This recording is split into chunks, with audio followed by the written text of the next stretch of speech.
Hello everyone, welcome back to my channel. I'm so glad to have you here. How are you all doing? I hope you're all doing fine. I hope you're all doing great. So today I'll be showing us how I made this Tom Brown. This can actually be taken by a child or an adult. So if you want to see how I made it, keep watching. Don't forget to like, subscribe and share with your friends. Thank you.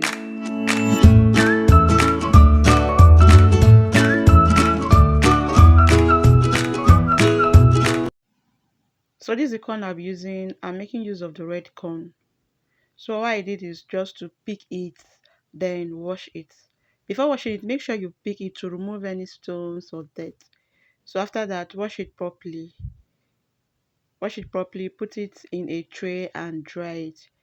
You can sun dry it or you can use your electric dryer to, dry it. So that's just it. So for mine, I just spread it in a tray and then sun dry it. So the next is the guinea corn. I also repeat the step, wash it, put it in the tray and dry it. Please, the full list of the ingredient, that's the measurement I use, I'm going to put it in the description box so you can do well to check it out if you want the exact measurement I used. So that's just it. So after that, I went ahead and dried. The next is the millet. I also repeat the step, wash it, put it in the tray and dry it.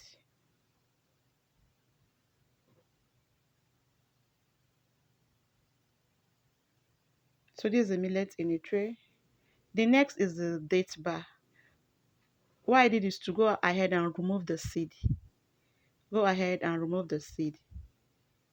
So that's just it. Remove the seed, wash it and also dry it. And then I have crayfish. Then this is groundnut. And then soya beans. For the soya beans, I also picked it, wash it, then cook it for about, you can cook it for about, let's say 7 to 8 minutes, just to, be able to wash it and remove the back of the beans. Just like the way, like if you want to cook moi moi, you wash your beans to remove the back. So that's the process I did for this soya beans. So after cooking it for that 7 to 8 minutes, you can see it. When you pick it and just peel it, you can easily remove the back. You can see it. So that's what I did. So after removing it, this is what I have. I also put it in a tray and sun dried. So the next step is to start roasting. I just put it in the frying pan and start roasting. You can see the way it is. Please don't allow it to pop as if you are trying to make popcorn. No, just roast it a little bit and that's just it. You also do that for the millet. You just roast it. You can see the way it is. And then also that of the guinea corn, you roast it. You just have to roast everything. The only thing that I did not roast is the date bar. So this is the soya beans.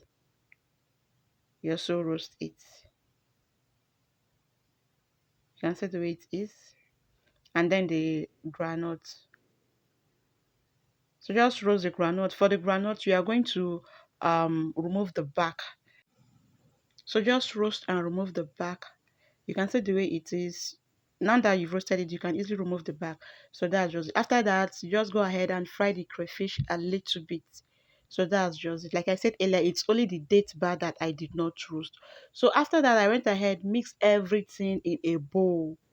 I poured everything in a bowl and then added the date bar. Do not forget, I roasted everything excluding the date bar. Excluding the date bar. So what I did is to add everything, just turn it, put it in the blender and blend it. If you do not have a good blender that will blend it properly for you, you can take it to where they grind and then they'll just ground it for you. So that's just it.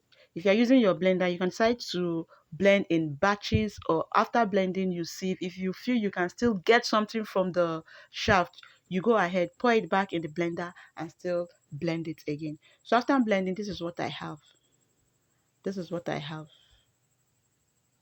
So the next thing is just to go ahead and sieve it. It's very important for you to sieve it so that when you make your tom brown, it will be smooth. You won't see any lumps or all those that didn't blend well. You won't see it. So that's just it. So after sieving it, this is what I have. If it's hot, allow it to cool down. Please allow it to cool down. After it has cooled, then you go ahead and just package it.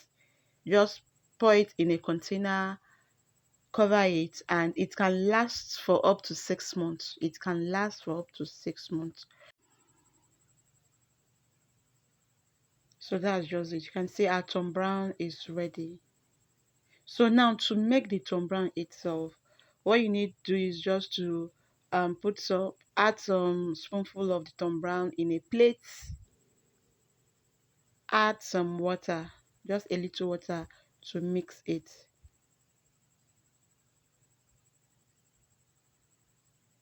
Do not allow it to be too watery or too thick, just somewhere in between. Just, go ahead and mix it properly.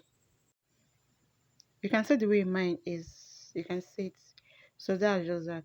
Then you add a little water in a pot, allow it to boil, and after it has boiled, you go ahead, pour in the mixture you mixed earlier, and then start stirring it. You just start stirring it. So with time, it will begin to thick. So you just keep stirring it. You can see the way mine is. So depending on the consistency you want, so you just keep stirring it. For mine, I think it's okay like this. It's okay like this. As you can see, our tom brown is ready. So the next is just to pour it in a plate. Add your sweetener, it's either sugar or honey, and then add your milk, and then you go ahead and take it. That's just basically it. It's as simple as that. I hope you learned something from this video. If you do, don't forget to give me a thumbs up, like, and share with your friends. So I come your way next time with another interesting video. Do have a lovely, lovely day. Bye bye.